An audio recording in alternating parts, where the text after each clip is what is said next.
Just for 2 weeks, they said. Just so that the hospitals don't get overwhelmed, they said. It's selfish for you to worry about the economy, they said. Well, they were wrong, and many have died, and many are continuing to die because they were wrong. The cure has been far worse than the virus, and it looks like the World Health Organization is finally willing to admit that. Drea Humphrey here, and if you are a follower of Rebel News, then you know that we have been warning people about the dangers of the lockdown for months now. The curve is so flat, it's lower than any of the best case scenarios we were showed last month. Hospitals are mostly empty. So why are we still in a lockdown?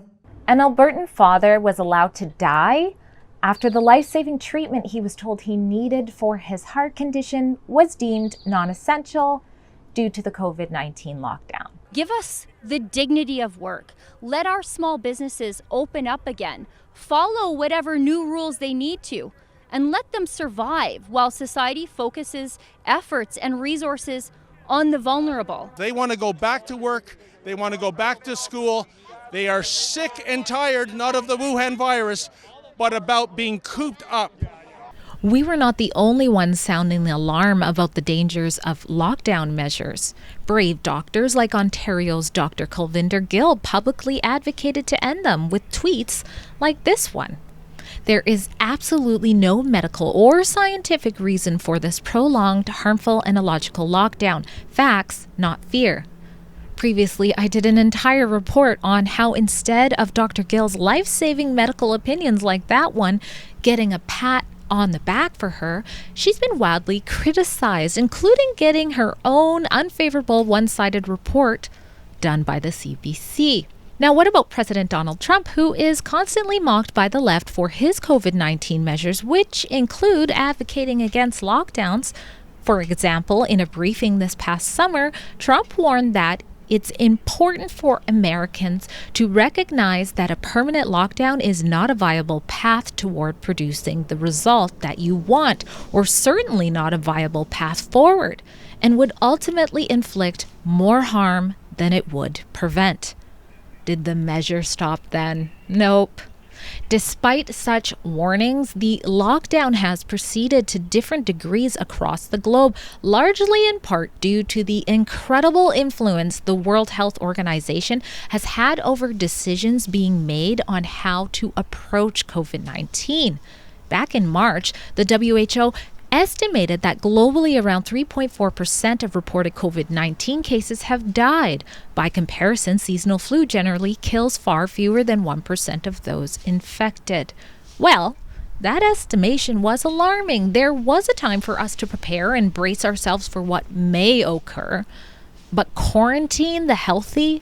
Shut down the economy for extended amounts of time? That sounds ludicrous to me.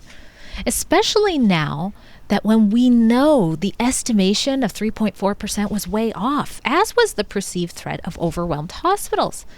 Whether they thought we would connect the dots on this one or not, the World Health Organization's most recent estimate for the rate of COVID-19 fatalities puts the virus a lot closer to the common flu's death rate than we once thought.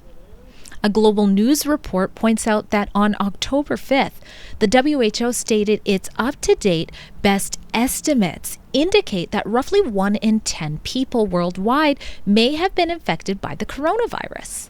Now, of course, global news didn't take time to point out any of the good news relating to such stats.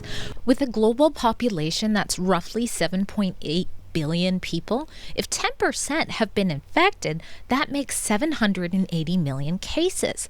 The Worldometer puts the current global death toll from coronavirus at just over 1,094,000. Oh, by the way, which we now know includes people who die with COVID-19, but not necessarily from it. This ultimately means that the death rate of COVID-19, according to the WHO, is a lot closer to 0.14%, not a whopping 3.4%, which is statistically closer to the 0.1% death rate of the flu, as reported here by livescience.com. Yet many of the health officials who receive handsome salaries from our taxpayer dollars just for regurgitating the World Health Organization's false predictions, have created just enough leverage to lead us into believing that the Great Lockdown was a great idea. Now, thankfully, it appears that the World Health Organization is ready to acknowledge that lockdowns are a mistake. Take a look at this clip from Spectator TV, where World Health Organization's Dr. David Nabarro pleads with world leaders to end such measures. We in the World Health Organization do not advocate lockdowns as a primary means of control of this virus. The only time we believe a lockdown is justified is to buy you time to reorganize, regroup, rebalance your resources, protect your health workers who are exhausted. But by and large, we'd rather not do it. Just look at what's happened to the tourism industry, for example, in the Caribbean or in the Pacific, because people aren't taking their holidays. Look what's happened to smallholder farmers all over the world because their markets have got dented.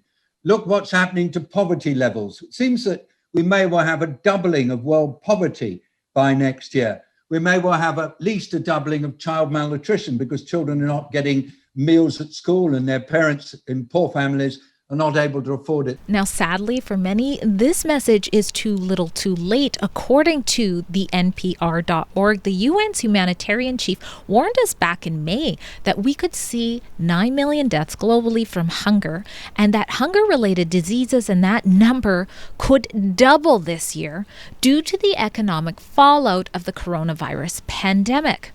Now, they call it the economic fallout from the virus, but let's call it what it is, shall we? The imposed lockdown measures are what could lead to an additional 9 million lives lost.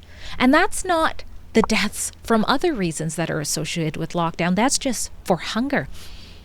Most disturbingly, in contrast to COVID-19, which thankfully isn't even deadly to kids the way that is barely deadly to adults, it's actually the children who are dying rapidly because of the lockdown.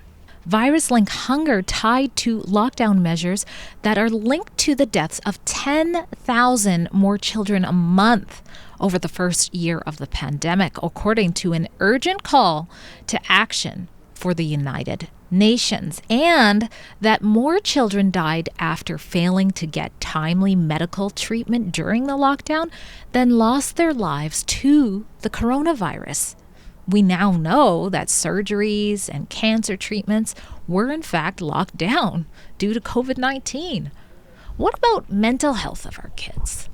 After all, in Canada, suicide is the second highest cause of death for kids, according to CTV. That's quite concerning.